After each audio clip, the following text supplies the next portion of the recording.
हाँ जी everybody. First game Faisal versus Shujaat. Faisal खेल रहा है ट्यूटेंट्स और शुजात खेल रहा है एस्टेक्स।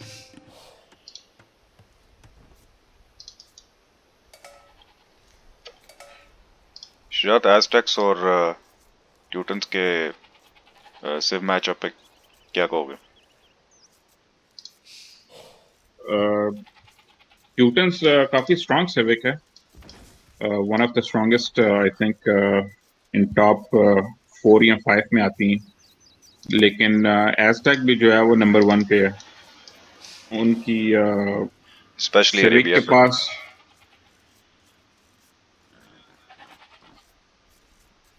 आई थिंक अरेबिया के ऊपर स्पेशली जो है वो एस्टेक्स जो है वो काफी स्ट्रॉन्ग सिव है। अच्छा बोनस है। वो हर उनकी इकोनॉमी टॉप की है, उनके मंक्स टॉप की हैं, उनका कोई कंपटीशन नहीं है। हाँ जी। अच्छा एसएस जो है अभी कमांड से फूड के ऊपर जो है वो एस्टेक्स की मेरे ख्याल से रिसोर्सेज भी ज्यादा जो है वो करती हैं, लास्ट करती हैं शायद, या ज्यादा कैरी करते हैं इनके नहीं, विलेजर्स। एजटेक 3 एक्स्ट्रा कैरी करते हैं। 3 एक्स्ट्रा कैरी करते हैं, ओके। मायंस की जो है वो ज्यादा लास्ट करती हैं। हाँ जी। अच्छा एसएस की स्काउटिंग में देख रहा हूँ अभी शीप के साथ।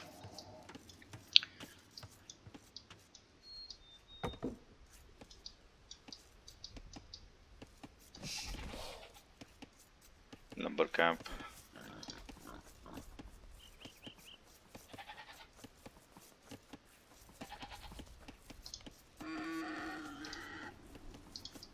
एफएम पहले 6 जो है वो फूड पे लगाते हैं और अगले तकरीबन बदने 5 मेरे हाल से ऑलमोस्ट वुड पे जा रहे हैं। जबकि मेरा नहीं ख्याल इतनी अर्ली ऑन आपको इतनी ज्यादा वुड की जरूरत होती है।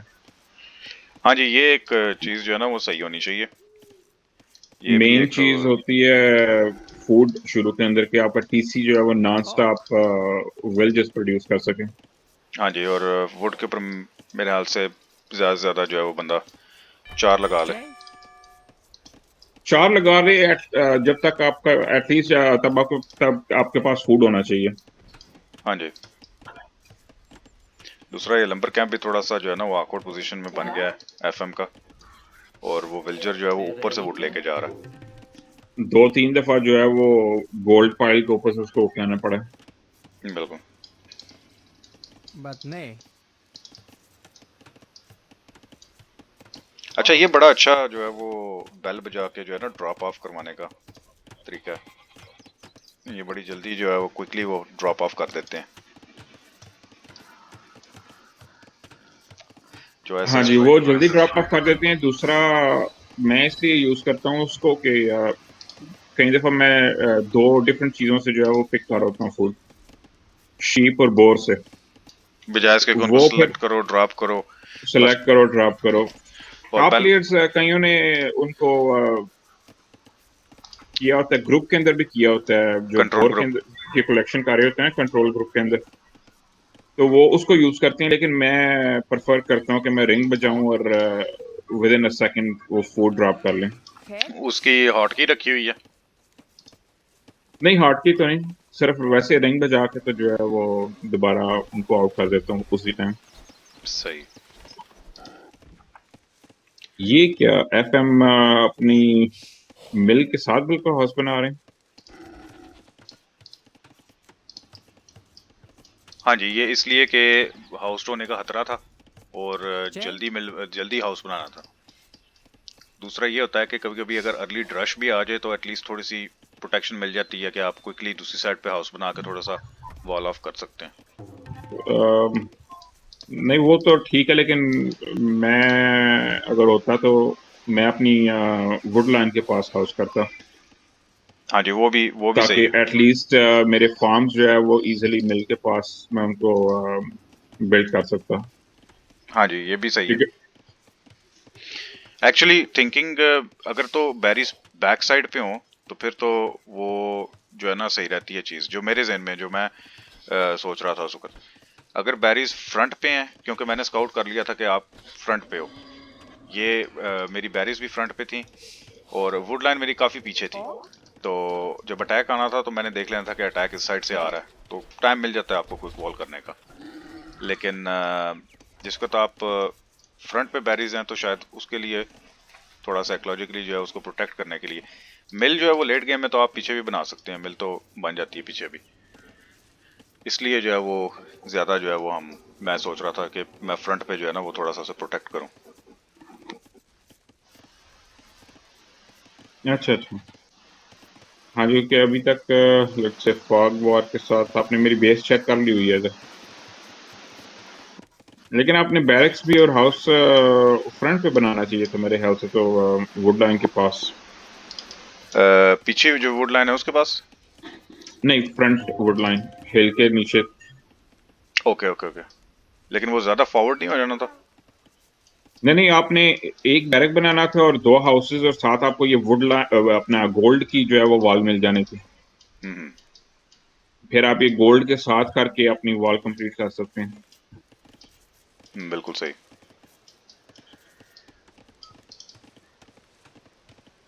हाँ जी, जिस तरह हाउस वॉल तुम्हारी बन रही है, एक साइड पे जो है वो हाउसेस बन रहे हैं। हाँ जी, मैंने भी अपना बैरक जो है वो काफी पीछे बना दिया था।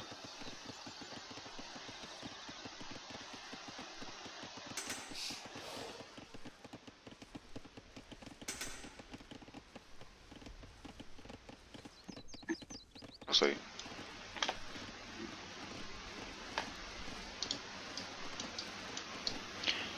अच्छा, फ्यूडल हिट करने पे जो है वो विल्जर्स ज़्यादा जो है वो वुड पे आप भेज देते हैं।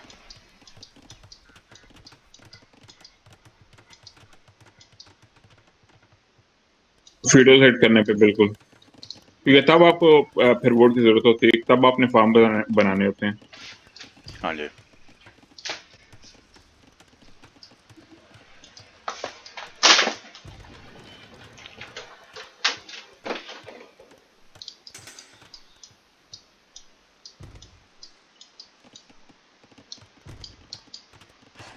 हाँ जी, वॉलिंग जो है वो काफ़ी जो है ना आप कह लें कि इम्पोर्टेंट है अरेबिया के अंदर। अगर आपने अपने आप को प्रोटेक्ट करना है तो वॉलिंग की जो सेंस है वो होनी चाहिए सही, कि आपको किधर से वॉल करना चाहिए।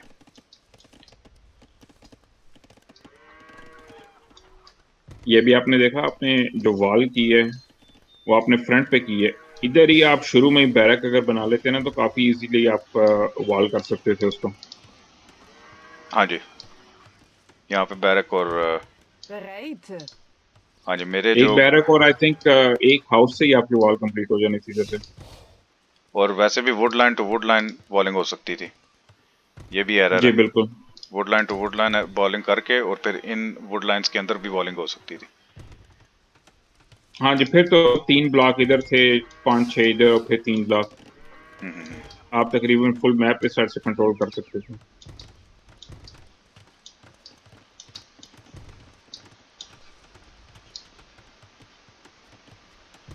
लेकिन ये भी अच्छा था क्योंकि आपने एटलीस्ट अपनी ये वाली दो गोल्ड पाइल जो आपके टाउन के पास है, आपकी सेकंड और थर्ड वन, वो आपने।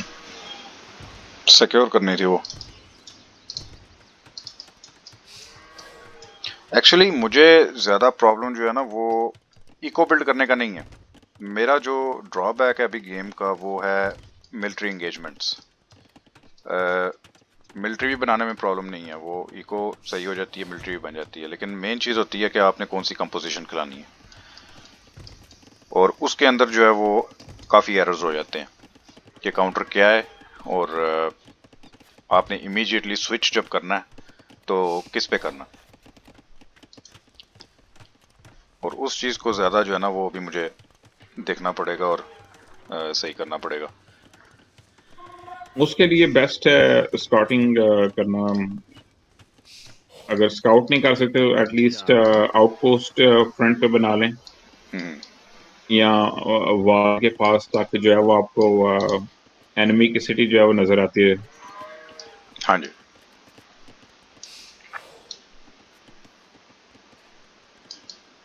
दूसरा आई थिंक मेरे जहन में हमेशा ये भी होता है कि जब मैं तुम्हारे साथ खेल रहा हूँ, तुम्हारे अगेंस्ट खेल रहा हूँ, तो मेन चीज़ जो है वो ये है कि आई नो कि मैं तुम्हें आउट बूम नहीं कर सकूंगा, इसलिए मैं कोशिश करता हूँ कि मैं अर्ली जो है वो प्रेशर डालने की कोशिश करूँ, और कभी कभी वो ज़्यादा ओवर हो जाता है जिससे कम बैक करना मुश्किल हो जाता है।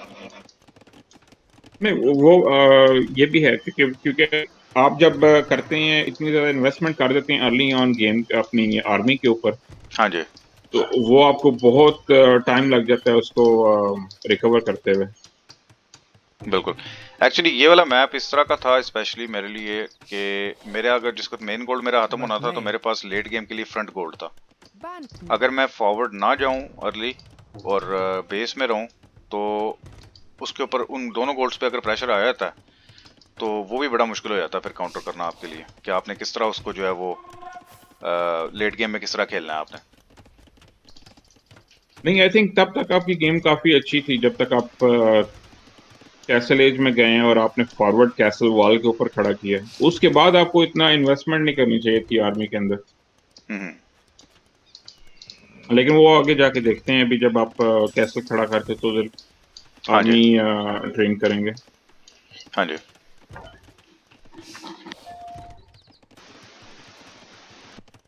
ये आपकी लेफ्ट वाली वॉल भी इजीली आप वुड टू वुड कर सकते थे। हाँ जी, बिल्कुल। ये वॉल भी पूरी ऊपर तक जा सकती थी। इधर मैंने इस साइड से अटैक तो नहीं हुआ, बल्कि आपकी किसी भी वॉल पे मेरे हाथ से नहीं हुआ सिवाय राइट साइड वाली पे, गेम के आखिर पे। हाँ जी, लेकिन ये काफी बेटर रहता और काफी आपका स्टोन सेव हो जाता। बिल्कुल 100%। ये वाली वुडलाइन मुझे यूज़ करनी चाहिए थी, और यहाँ पे काफ़ी कम जो है वो वॉलिंग की ज़रूरत थी। ये वुडलाइन भी जो है वो सेफ रहनी थी मेरे लिए, पिछली वुडलाइन भी सेफ हो जानी थी। और इट्स ऑलमोस्ट हाफ, बिल्कुल, क्योंकि उधर से 12 टाइल्स हैं और इधर से ऑलमोस्ट 24 है। बिल्कुल।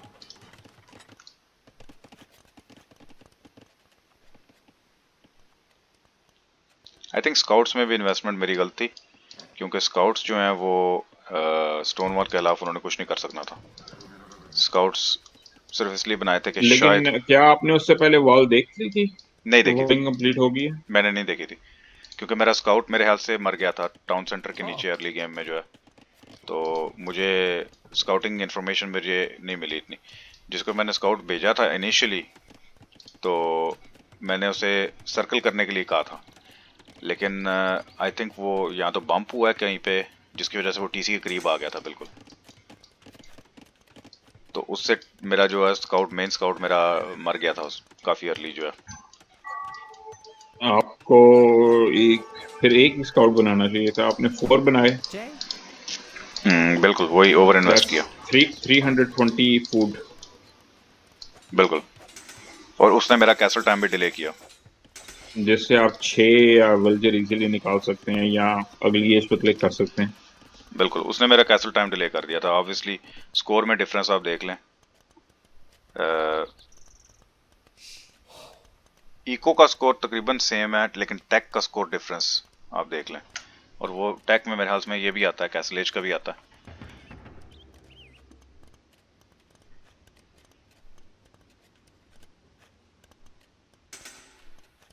अभी तक आपने कैसे पे क्लिक नहीं किया, आपके पास तकरीबन 580 फूड है और वो 3 कुछ होता तो इजीली आप क्लिक कर लेते अगली एज के ऊपर। हाँ जी,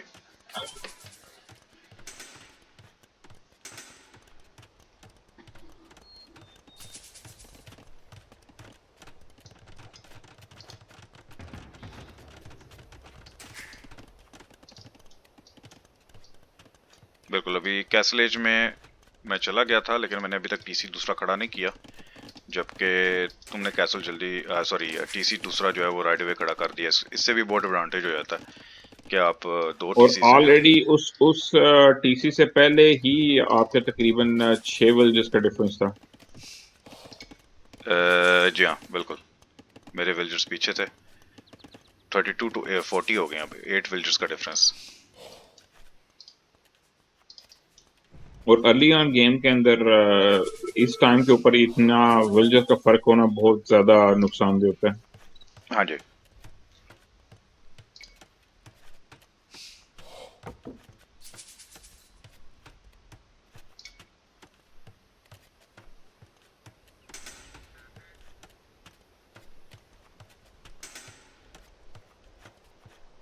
बिल्कुल टैक डिफरेंस बता रहा है, प्लस आप एस्टेक्स के खिलाफ खेल रहे हैं जिसका मतलब उनकी इको बहुत स्ट्रांग है, तो आपके पास जो है वो इतना चॉइस नहीं है, आपको अहेड होना चाहिए,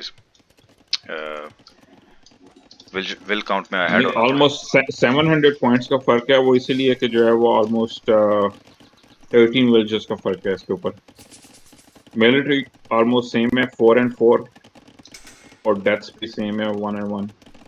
बिल्कुल पॉपुलेशन अभी और 14 विलेजेस का डिफरेंस हो गया, और वो 14 विलेजर भी जो है वो काफी अच्छे विलेजेस हैं जो कि एक्स्ट्रा कैरी करते हैं। एक्स्ट्रा कैरी करते हैं। बिल्कुल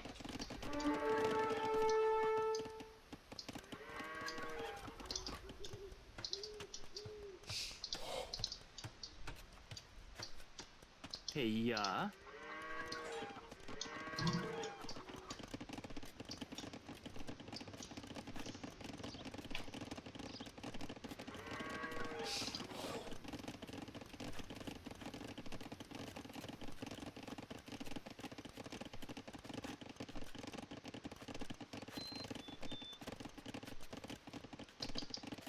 वाह, 17 विलेजेस ऑलरेडी। बिल्कुल, क्योंकि टीसी जो है वो आइडल थे मेरे ख्याल से, बल्कि एक टीसी तो मैंने बहुत अभी बनाया नहीं, अभी बनाने जा रहा हूँ मैं नेक्स्ट टीसी, क्योंकि अभी कैसल एज फिट हुई है और तुम्हारा थर्ड टीसी ऊपर जा रहा, तो right there I think economically मैं काफ़ी पीछे चला गया था, और उसकी वजह से जो है ना वो गेम इकोनॉमिकली जो है वो मैं हार रहा था।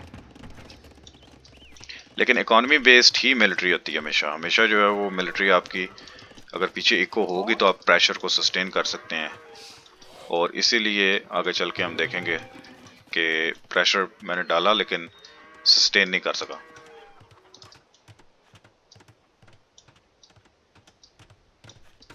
एक चीज़ जो मुझे नज़र आई थी वो ये वाला गेट जो था, ये ब्लॉक करना था मैंने, वो इसलिए कि मैं इधर कैसल बनाना चाह रहा था, तो मैं सोच रहा था कि मैं ये गेट ब्लॉक कर दूंगा अगर इन केस इधर से पीछे से जो है वो रेजिस्टेंस ना आए।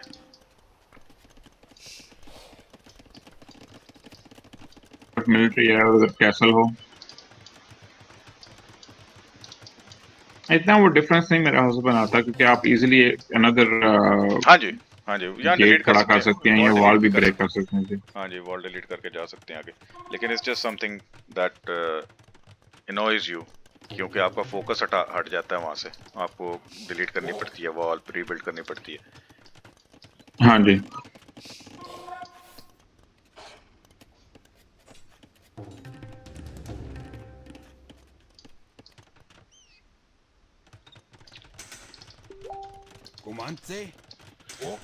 अच्छा, आपने जो है वो हल्बडियर काफ़ी अर्ली निकालने शुरू कर दिए थे, क्योंकि मैंने आपसे स्काउट्स देख लिए थे, राइट? हाँ जी बिल्कुल,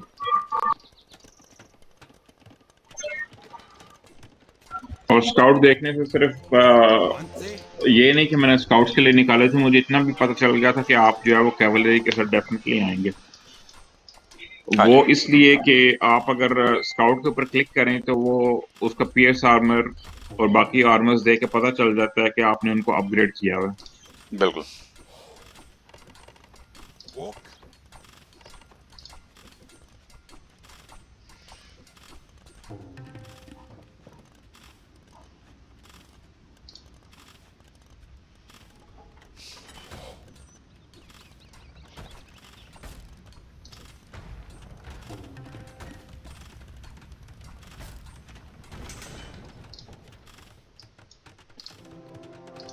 अच्छा, यहाँ पे जहाँ पे वॉल ब्रेक हुई थी यहाँ पे राइट अवे जो है वो अंदर मुझे मिलिट्री भेजनी चाहिए थी, लेकिन मैं लेट हो गया था और तुम्हारा कैसल स्टार्ट हो गया था खड़ा होना। बिल्कुल, वो मुझे खड़ा करना ही था, वो जहां से आपकी मिलिट्री आनी थी, डिफेंसिव कैसल, और वो मेरा मेन गोल्ड फ्रंट पे था, इसलिए मुझे उधर कैसल खड़ा करना पड़ा। हाँ जी, अगर ये कैसल डिनाई हो जाता तो शायद गेम चेंज हो जाती, लेकिन कैसल जो है वो खड़ा हो गया था।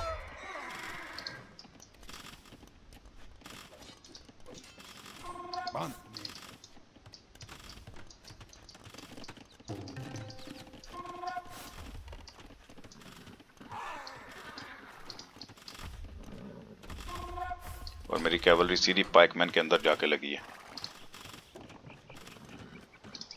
नहीं, उधर तो आप जाना ही नहीं चाहिए, क्योंकि आपको ऑलरेडी पता चल गया था कि उधर कैसल खड़ा है।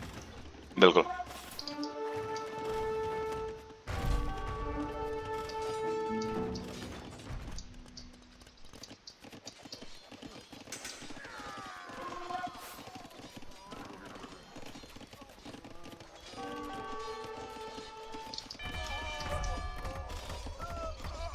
और उसके बाद मैंगनल भी वैसे मारा गया।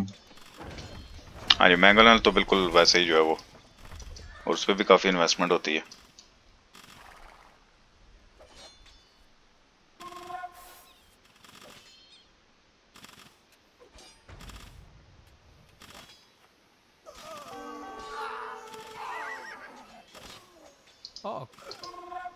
काफ़ी विलेजर जो है वो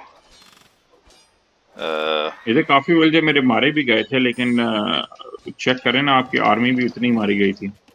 हाँ जी, और वो एक्सपेंसिव है विलेजर से। इस टाइम के साथ जबकि आप कैसल में जा चुके हैं, वो आप इजीली पंप आउट कर सकते हैं एक्स्ट्रा विलेजर्स। बिल्कुल 3 टीसी के साथ।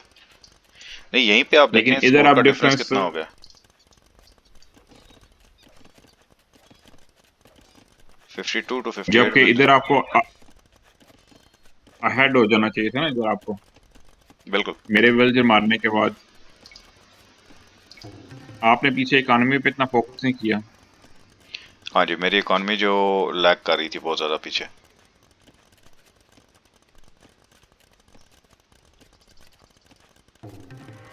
टेक का स्कोर ज़्यादा था, तुम्हारा टेक का स्कोर ज़्यादा था 2000। ये फर्स्ट एंगेजमेंट के बाद जहां तक मेरा ख्याल है, आपको स्टॉप कर देना चाहिए था।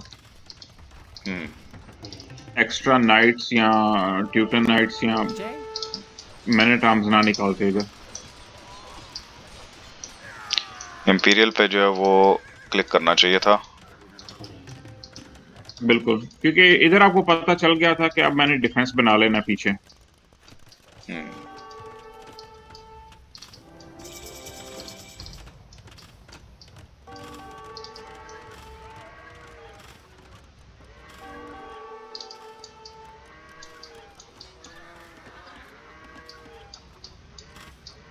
आर्मी का काफी डिफरेंस है इधर। मेरे पास सिर्फ 4 हैं और आपके पास 25। हाँ जी, सॉरी, मेरे पास 25 हैं, आपके पास 4। मेरी आर्मी तो मर गई है सारी, क्योंकि तुम्हारे पाइकमैन और मैन एट आर्म्स अभी हैं।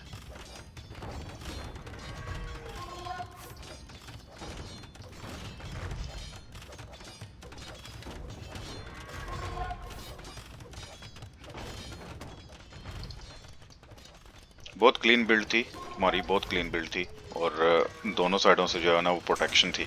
यहाँ से जाना जो है वो जाके, क्योंकि कैसल टेक्निकली जो फॉरवर्ड कैसल ये मैं बना रहा हूँ, ये मुझे और आगे बनाना चाहिए था, लेकिन आगे पाइकमैन थे इस साइड पे और इस साइड पे कैसल खड़ा था, तो इम्पॉसिबल था कि कहीं पे भी जाके कोई इफेक्टिव कैसल बंदा बना सके। हाँ जी, ये इजीली अगर आप आगे तक आ सकते ना, हाउसेस और ये मेरा जो थोड़ा सा स्टोन है इसके दरमियान में आप बना सकते थे, और मेरे दोनों टीसी उसकी फायर में आ जाते। हाँ जी। लेकिन पाइकमैन्स ने और उन्होंने जो है ना वो एक्चुअली पीछे भी मैंने जो है वो स्टोन से काफ़ी विलेजर्स उतार दिए थे उस टाइम पे। मुझे उतारने नहीं चाहिए थे, और ये मेरा कैसल काफ़ी जल्दी बन सकता था। और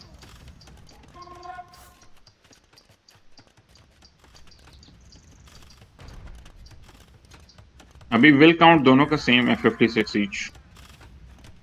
आपके 7 आइडल खड़े हैं। अच्छा, वो आइडल्स मेरे ख्याल से ये इसमें है, ये कैसल में जो बना रहे थे कैसल। हाँ, लेकिन फिर भी 6 आइडल्स, आपके सिर्फ 50 विलेजर्स काम कर रहे हैं, जबकि मेरे जी 56 कर रहे हैं। हाँ जी, और एजटेक के विलेजर्स काम कर रहे हैं, जिसका मतलब है कि वो ऑलमोस्ट आप कह लें कि कम से कम भी 10 विलेजर एक्स्ट्रा कर लें आप, एक किस्म का जो उनकी परफॉर्मेंस है। हाँ जी, इधर आप अगर आप चले गए होते ना ऑलरेडी इंपीरियल, तो आपने मेरा इजीली कैसल ड्रॉप कर लेना था। पीछे आपके 2 कैसल्स का जो है वो डिफेंस था। हाँ जी, मैं ट्रैप डाउन कर सकता था। बिल्कुल, इसलिए वो मैं कह रहा था उस टाइम आपको एक्स्ट्रा आर्मी निकालनी चाहिए थी। जब आपने कैसल खड़ा कर लिया, आपने प्रेशर डाल लिया, मेरे विलेजर भी मार लिए, हम्म, उधर आपको रुक बूम जाना। करके सिर्फ अगली एज में जाके 1-2 ट्रैप निकालना था। फिर मैंने उस ट्रैप को मारने के लिए अपनी आर्मी आगे लेके आनी थी, जो कि मारी जानी थी कैसल के अंदर। या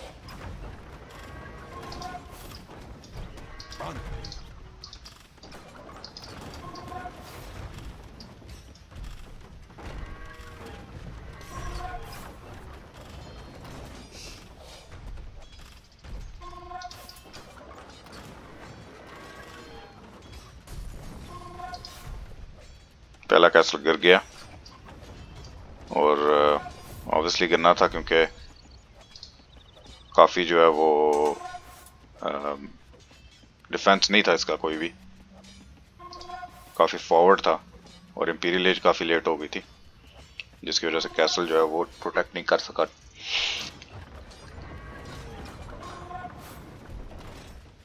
इधर हालांकि मैं एंटर भी हो सकता था आपके टाउन के अंदर भी। आप देखें ना, बिल्कुल नीचे राइट साइड पे मैंने वॉल ब्रेक कर ली थी, हाँ जी।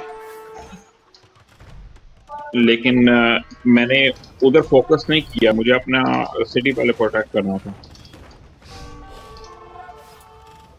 हाँ जी। इसीलिए वो आपका रश काफी अच्छा था। क्योंकि मैं अगर अपनी आर्मी उधर लेके जाता तो आप इजीली मेरी सिटी से डिस्ट्रॉय कर सकते थे। एक्चुअली इनिशियली जो है वो मेरा प्लान सिर्फ यही था कि मैं प्रेशर कुछ डालूंगा, थोड़ा प्रेशर डालूंगा, ऑल इन नहीं जाऊंगा, लेकिन वो इतना टेम्पटिंग हो जाता है और वो इतना मतलब है कि गलत हो जाता है कि आपको जो है ना वो लेने के देने पड़ जाते हैं एक किस्म के, क्योंकि आप फॉरवर्ड बिल्कुल खेलते हैं। नहीं, कभी भी आप जो है वो ये ना सोच के जाएं कि आपने एनिमी को उधर ही डिस्ट्रॉय कर देना है। Step by step. आपने हरास करना है, बस इकोनॉमी को बैक करना है। बिल्कुल अपनी प्रोटेक्शन करनी है, अपने किस्म की फ्रंट पे एंगेजमेंट लेके।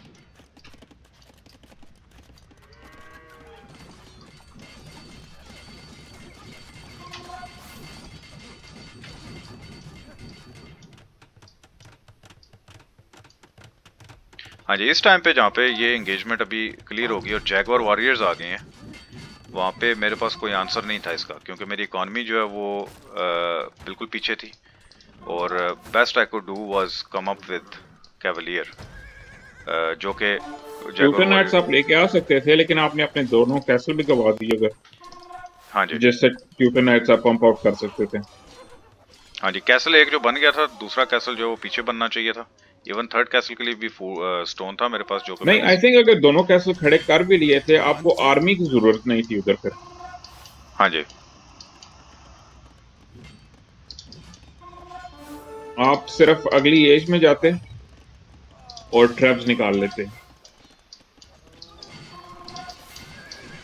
ट्यूटरनाइट्स का एक और भी वो है ना बोनस, कि आपको मर्डर होल्स जो है वो कैसल में मिल जाते हैं। हाँ जी, कैसल एज तो में मैं जितनी भी आर्मी लेके आता सारी मारी जानी थी उनके अंदर। आपका जो पहला वाला कैसल था वो था भी हिल के ऊपर। हाँ जी, वो स्ट्रॉन्ग कैसल था।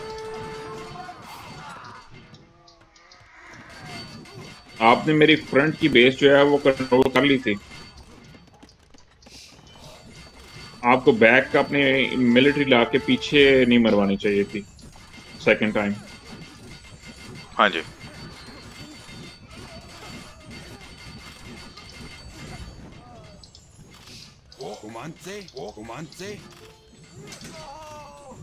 यहाँ पे जीजी कॉल कर दी थी मैंने, और वो मेनली इसलिए कि जो मेरी इनिशियल एंगेजमेंट थी वो ख़त्म हो गई थी, और पीछे मेरे पास इकॉनमी जो है वो काफ़ी वीक थी।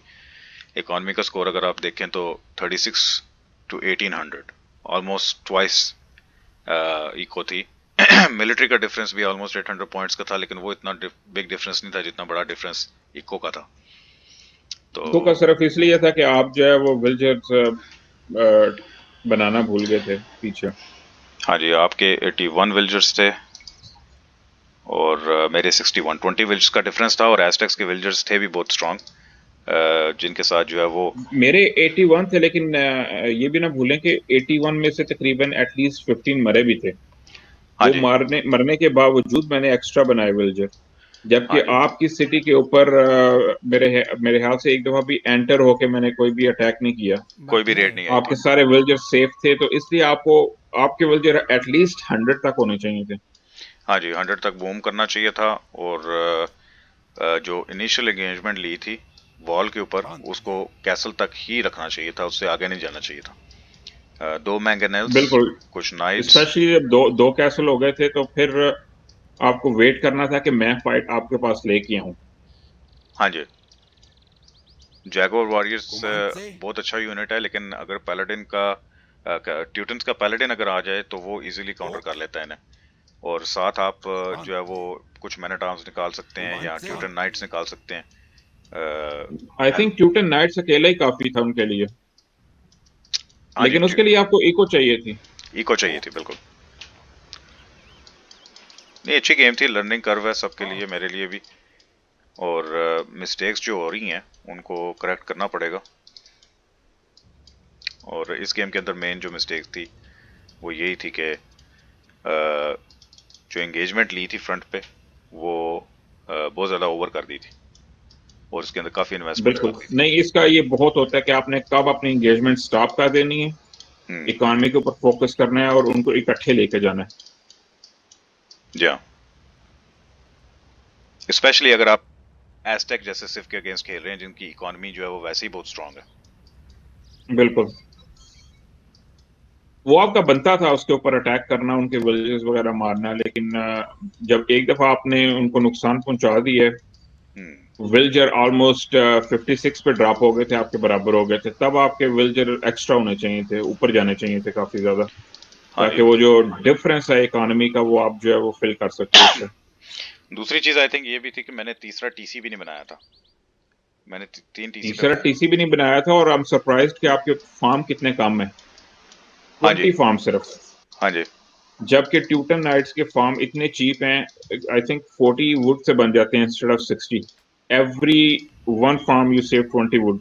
हाँ जी, 20 तो फार्म आपको से। तो फार्म्स का इधर आपकी सारी सिटी के अंदर फार्म्स होने चाहिए थे।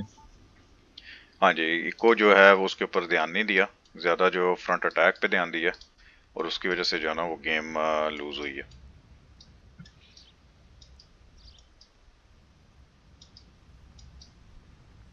एनीवे लेकिन अच्छी वेरी गेम वेल। थी, अच्छी अच्छी एंगेजमेंट, पहली वाली अच्छी एंगेजमेंट थी जो कैसल के साथ आपने फॉरवर्ड कैसल बनाया, काफी प्रेशर डाला, हाँ जी। और काफी ज्यादा विल्जर भी उस टाइम मारे, लेकिन उधर आपको बिल्कुल स्टॉप कर नहीं, देना चाहिए लेकिन था फिर। मेरे ख्याल से डिफेंस भी बहुत अच्छा था। तुम्हारा बहुत अच्छा डिफेंस था कि पैनिक नहीं किया तुमने, कि एक्स्ट्रा मिलिट्री बना ली। कुछ कुछ प्लेयर्स होते हैं वो इस तरह के एंगेजमेंट पे पैनिक कर जाते हैं, और विदाउट थिंकिंग कोई भी मिलिट्री निकाल लेते हैं कि हमने इसको जो है वो काउंटर करना है कैसल को राइट अवे। लेकिन तुमने राइट अवे कैंसिल नहीं, काउंटर नहीं किया उसको। तो तुमने काउंटर भी नहीं किया, और मैंने इतनी एक्स्ट्रा कोई मिलिट्री भी नहीं निकाली थी ताकि तुमने मेरी सिंपली इकॉनमी जो है वो मैं बूम कर सकूं इजीली। सिंपली तुमने पाइकमैन दो चार बना लिए थे, क्योंकि स्काउट्स का तुम्हें पता था, और तुमने सोचा था कि अगर स्काउट्स अंदर आते हैं तो मैं पाइकमैन से उसे काउंटर कर लूंगा। आई थिंक क्योंकि गेम। मैंने काफी काफी ज्यादा मैंने गेम्स देखी हैं जिसके अंदर अगर आप डर जाते हैं कि हाँ जी आप तो तकरीबन कोई 20-30 नाइट्स दोबारा आ जाएंगे, तो वो 35 पाइक में निकाल लेते हैं या हल्बडिया निकाल लेते हैं। हाँ जी, बहुत ओवर इन्वेस्ट कर देते हैं। आई थिंक विनिंग जो है ना वो प्ले यही था कि तुमने पैनिक नहीं किया, और अपना जो है वो बूम कंटिन्यू रखा है even after losing villagers with 3 TC. और मेरा जो था वो फोकस सारा फ्रंट पे चला गया था, और मैंने अपनी इको पे ध्यान नहीं दिया। मैं फ्रंट पे जो है वो कोशिश कर रहा था कि मैं कंटिन्यू करके प्रेशर किसी तरह के इको में एंटर होकर रेड करूं। और लेकिन आई थिंक वो वहाँ पे रुक जाना चाहिए था। सेकंड कैसल जहाँ पे बना था वहाँ पे रुक जाना चाहिए था, और पीछे जो है वो विल्स, क्योंकि जिसके बाद मैं कैवलरी निकालूंगा, नाइट्स निकालूंगा या कैवलियर निकालूंगा, तो मैं फूड बहुत ज़्यादा उस पर स्पेंड करूंगा, और वो फूड विल्जर्स नहीं प्रोड्यूस करेगा। और उसकी वजह से जो है वो मेरी इको काफ़ी पीछे रह गई थी। इवन ये विल्जर्स भी 17 मेरे आइडल इधर खड़े हैं। तो आई थिंक बहुत ज़्यादा जो है वो फोकस फ्रंट पे चला गया था, और उसकी वजह से जो है ना वो ये मैं गेम लूज किया। लेकिन very well played by Shujaat, very strong play, बहुत अच्छी इको, और एज़टेक्स की को फुली उसने यूज़ किया इस गेम के अंदर, और प्रेशर नहीं लिया। Even though castle with in his town बन गए थे, लेकिन उसने प्रेशर नहीं लिया उस चीज़ का। And that was a good play. Until next time guys, thank you for watching.